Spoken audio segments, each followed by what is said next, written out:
preparing for this interview, I told John this before, I was taking it really seriously, and I was prepared to just get hardcore about my John Greenology, and I began reading the secondary literature and the tertiary literature, and going through every spoken word. Did you read my Metalfloss stuff? No, I didn't. Every spoken word that has ever been published that John spoke, and then he mentioned the Swindon Town Swindly Bloopers, and I began watching the videos, and then I did not do anything else for 72 hours. Just watch those videos because I find them so utterly compelling. Just break it down for us about Swindon Town and its Swindly Bloopers. All right, here's the story. I'm a big soccer fan. In 1963, a little team called Swindon Town from League Two, the fourth league of English soccer, confusingly, defeated Arsenal, one of the best, and by best I mean I hate them, teams in England to win the League Cup. It was one of the greatest upsets in the history of sports. There were individual players on Swindon Town who were unpaid, to contextualize this. Most of the Arsenal players were paid more per week than Swindon Town's yearly salary budget at the time.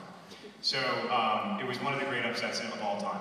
One day, my brother and I were playing soccer, and we had just started recording the video. Like, we would play the video game and then we would talk over it, and then we would upload it to YouTube. So you just see the video game and you hear our commentary, I guess. And I'm much better than my brother at soccer.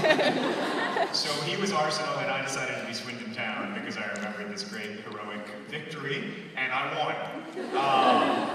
I won 1-0, and thereafter I decided that I was going to do my own series where I was going to take Swindon Town all the way from the bottom of the professional soccer in England to the Premier League, which took a long time, but I did it, and this season we are in the Premier League. We're really bad. We're 17th, so we're just trying to stay in the Premier League. But the FA Cup final was on Tuesday. I'm acting like this is real soccer.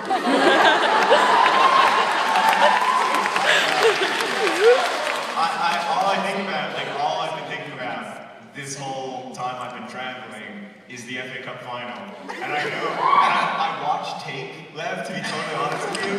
I've watched like the last 6 games, and I've tried to see all the times where like a little bit faster release to ball John Green would result in a goal or whatever. Also, all the characters all the players are fictional characters of my own creation that are also kind of created in concert with the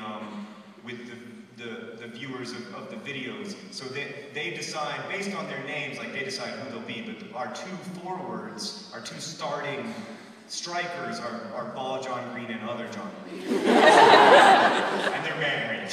Do you want to sing a song about them? We